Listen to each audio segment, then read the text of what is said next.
Office.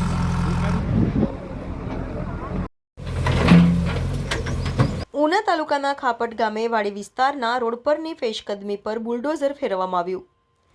ખાપટ ગામેથી ઝુડવડલી પાટિયા સુધીનો આશરે 1.5 kilometre વાડી વિસ્તારના રોડ ઉપરનું દબાણ ખેડૂતો દ્વારા કરવામાં આવેલ છે.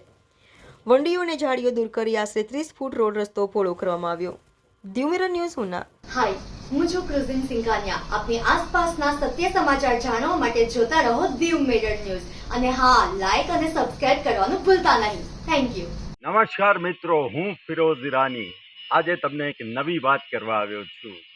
દીવ મિરર ન્યૂઝ જોતા રહો, સબસ્ક્રાઇબ કરવાનું ભૂલતા નહીં અને શેર કરવાનું પણ ભૂલતા નહીં. સત્યની સાથે જોડાતા રહો. નમસ્તે મિત્રો, હું છું ચાંદની પરમાર. આપની મનપસંદ ચેનલ એટલે કે દીવ મિરર ન્યૂઝ ચેનલને લાઈક કરો, શેર કરો અને ફોલો કરો. અને હા, તેમાં દરરોજ તાજા સમાચાર જોવાનું ભૂલશો નહીં. દીવ મિરર ન્યૂઝ દરરોજ લાઈવ અપડેટ. ગુજરાત રાજ્ય, દેશ, દુનિયાના તમામ બ્રેકિંગ સમાચારો નિહાળો દીવ મિરર ન્યૂઝ ચેનલ પર.